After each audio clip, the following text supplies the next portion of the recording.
ئایا ناوتی کوردستانم دزیوە؟ ئایان کەسێکم کوشتووە؟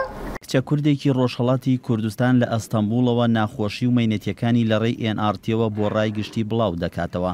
ئەو کچە دەڵێت دوای ئەوەی هاتوۆتە هەرێمی کوردستان لەلایەن کەسێکەوە غەدری لێکراوە، ئەمیش سکاڵایی لەسەر ئەو کەسە تۆمار کردووە، بەڵام دواتر فشاری خراوەتە سەر و دیپۆرتی تورکیا کراوەتەوە.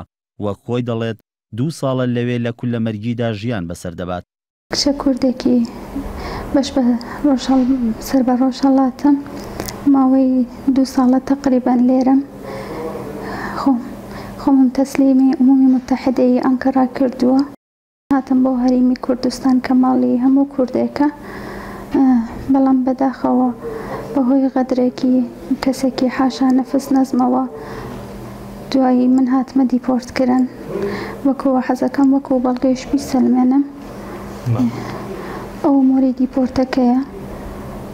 ئەو دەڵێت لە 1/5/2015ەوە لە تورکیایە و مافی پەنابەرێتی پێنەدراوە، بەڵام ناوێرێت بگەڕێتەوە نەبۆ هەرێم و نەبۆ زێدی خۆی. وە خۆی دەڵێت هانای بۆ ڕێکخراوی مافی مرۆڤی سەر بە نەتەوەیەکگرتوەکانیش بردووە، بەڵام هیچ ئاوڕێکیان لێ نەدراوەتەوە. لە ڕێی NRTەوە داوای بەهاناوە چوون و ڕزگارکردنی دەکات لەو دۆخە و لە ئێستاشدا لەسەر شەقامەکاندا دەخەوێت و هیچ شوێنێکی نییە بۆی بڕوات. هەر ڕۆژ و هەر ساعتە لە شوێنێ ئاوارە بوومە، ئەمە باسی ڕۆژێک و دوان نییە. 2 ساڵە تقریبان ئاوام بەسەراتووە. ناوێرم بچمە بۆ ئێران، ناتوانم بێمە بۆ کوردستان و ناتوانم خۆم بژینم لە تورکیا. بۆیە لە تۆڕە کۆمەڵایەتیەکان زۆر هەوڵمدا دەنگم بگەینمە شوێنی خۆی، بەڵام تا ئێستەوە بەداخەوە دەنگم نەگەیشتووە. لێرە عمومی متحیدە پەنابەر دەستۆ ناگرە. دەمەوێت لێرە ئاماژەش بەوە بکەم کە من نەمەویستم ڕێگایە هەڵبژێرم.